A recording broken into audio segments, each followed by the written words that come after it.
Olá! Bom, hoje a nossa conversa vai fundo num livro que dá o que pensar. Sociedade Paliativa, A Dor Hoje, do Byung-Chul Han. A tese central dele é forte, né? Que a gente vive numa era de algofobia, um medo gigante da dor. E isso nos leva a buscar uma anestesia constante. Vamos tentar desembrulhar isso? Exato. E o Han usa essa nossa relação com a dor, ou melhor, essa nossa fuga da dor, como uma lente, sabe? Para entender a sociedade hoje. Não é só sobre querer conforto. Tem consequências bem profundas na política, na cultura, na própria forma como a gente vive. Uhum. Ele diz que a gente está numa busca meio frenética para eliminar qualquer coisa negativa, né? Principalmente a dor. E o resultado é essa anestesia quase que permanente. É diferente daquela sociedade disciplinar do Foucault, que até usava a dor, mas agora parece que o que manda é uma coação à felicidade, uma pressão para performar, para ser positivo o tempo todo. Precisamente. A gente saiu desse modelo que disciplinava às vezes pela dor, é verdade, mas foi para essa sociedade do desempenho, bem neoliberal. E aí, nesse novo esquema, a dor vira quase um sinal de fraqueza, de fracasso. Não combina com a performance, com a otimização que todo mundo espera. A felicidade vira quase um dever. E o controle fica mais sutil. É o que ele chama de poder smart, né? Um poder inteligente. Esse poder smart seria tipo um controle que não é pela força bruta, mas mais pelo estímulo, pela sedução, para que a gente mesmo queira se otimizar. Exatamente isso. Ele funciona pelo incentivo. Faz a gente buscar essa felicidade, essa performance, como se fosse voluntário, sabe? E nesse processo todo, a dor acaba sendo despolitizada. Vira só um problema médico ou psicológico. Individual. Aham. E não algo que pode ter uma raiz social, entende? Sim, total. E essa pressão pela positividade me lembrou muito o que ele chama de cultura do curtir. Bate muito com isso, né? Sem dúvida. A cultura do gefeldt mir. Tudo tem que ser lisinho, agradável, fácil de curtir para postar no Instagram. É. A gente perde a profundidade, sabe? A ambiguidade, aquela chance de catarse que muitas vezes vem do confronto com o que é difícil, com o que dói. A arte fica meio pasteurizada, a vida também. Tudo para evitar o confronto. Nossa! E essa busca pelo bem-estar a qualquer custo me conecta com outro ponto dele que achei bem forte: a ideia da sobrevivência como valor máximo. Isso ficou muito nítido na pandemia, né? Como ele aponta. Muito nítido. A vida foi reduzida à sua dimensão biológica, né? A tal vida nua. A gente sacrifica a boa vida, o sentido, os rituais, tudo em nome de prolongar a existência biológica.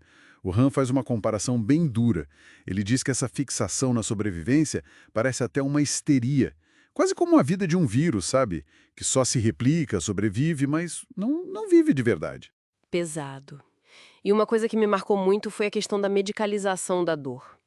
Quando a gente trata a dor só como um problema individual, de tomar um remédio e pronto, a gente ignora as causas sociais, estruturais por trás. Pois é. Isso impede que a dor vire crítica, né? Que vire um motor para a mudança. Lembrei daquela frase do Adorno: a necessidade de deixar o sofrimento se tornar eloquente é condição de toda a verdade. É como se a gente estivesse silenciando um alarme importante. Perfeito. Silencia o alarme. E junta isso com a perda das narrativas que davam algum sentido para a dor, né? O Han cita o Valery que via a dor moderna como algo sem significado, só uma aflição física insuportável. Perdemos os referenciais religiosos, culturais, que ajudavam a integrar o sofrimento na vida. Uhum. Contraste isso com Nietzsche, né? Para ele, dor e felicidade eram inseparáveis.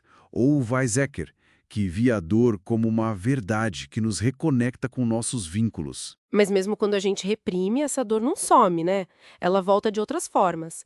É a tal astúcia da dor que ele pega do Junger. Talvez naquelas dores crônicas sem explicação, no tédio profundo, ou até em comportamentos de autoagressão. Seriam sintomas desse vazio. É uma leitura bem possível, sim.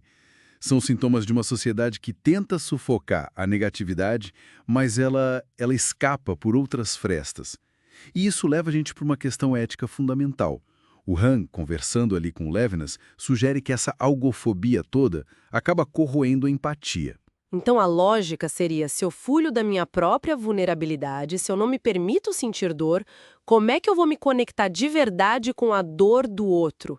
Aquela sensibilidade que o Levinas fala que é a base da ética. Fica prejudicada. Exatamente. A capacidade de sentir a dor pelo outro, de ser afetado pelo sofrimento de alguém.